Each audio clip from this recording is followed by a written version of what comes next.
Hey Wellington Vegans, it's Anna. Most of you will be familiar with the food posts that I make on the Wellington Vegan Facebook page, and I get a lot of really positive feedback from those, so thank you for those who post the feedback. I really appreciate it. It's really motivating. I've had a lot of people reach out to me recently and ask me things like, where do I get recipe ideas from? Can you post a recipe for the food that you're making? How do you come up with the things that you do to eat?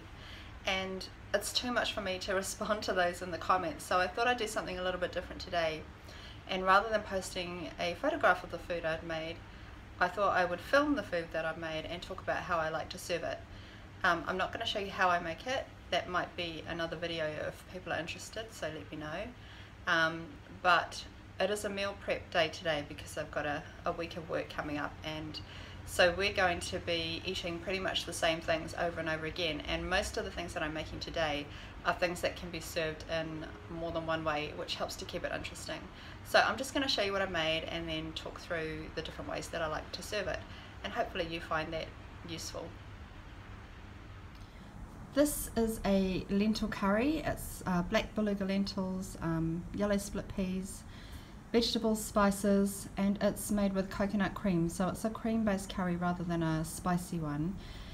It does tend to thicken up the longer that you leave it, and it's one of those dishes that gets better over time. So I like to eat it obviously like you would with a curry, with rice or potatoes and maybe a crunchy coleslaw type salad, which is a nice contrast between textures and flavours. But my preference for this is as a leftover, so when it's been sitting there for a while I like to have it on toast, and it's really nice when you come home from a long day at work to have that on toast eaten off a tray on your lap in front of Netflix. It's just like, it's like a hug. It's brilliant. Over here we have pesto, and obviously you can stir this through pasta, which is really tasty.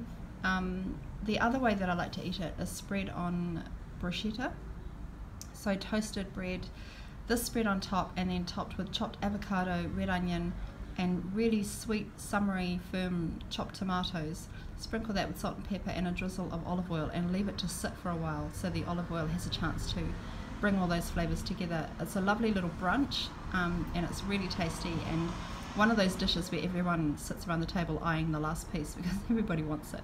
So yep, pesto for pasta and also for bruschetta. Here I've got Swedish meatballs, obviously vegan. They're made with groundless beef. Well, it's called beef groundless actually, not groundless beef, from Gardein.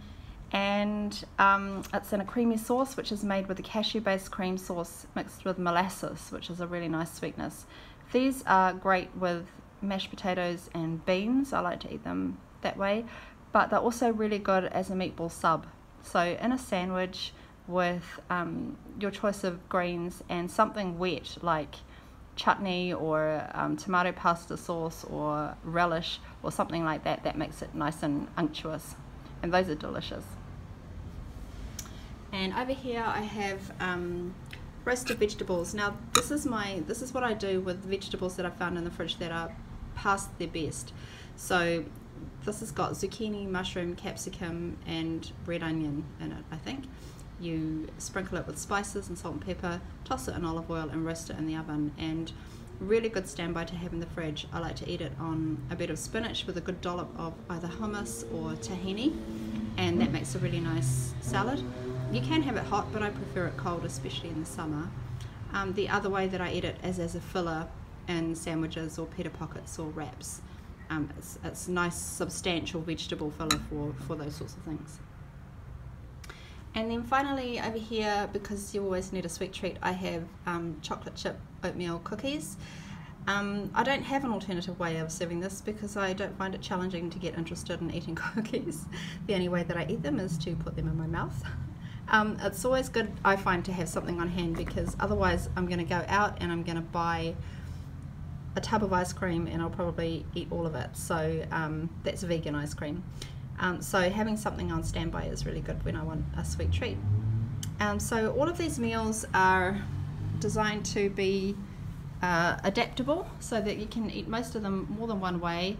My objective is to feed 2 adults lunch and dinner for a week out of all of these, which I think will be fine. and you'll add things like potatoes and rice and bread as you need to. And also all of them are available online, so I'll try and put links on the description where I can, but most of them are recipes from other people that I've just modified to suit my own taste.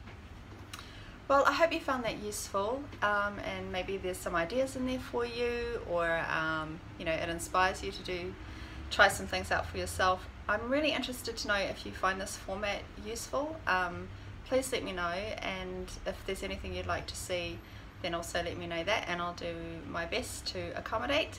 And again, I want to thank all the people who make such lovely comments on my food posts. It's such a delight, and you know, one of the things I love about this community is how positive and supportive it is. So I'm really grateful to be part of it, and look forward to catching up with you all soon. Thanks.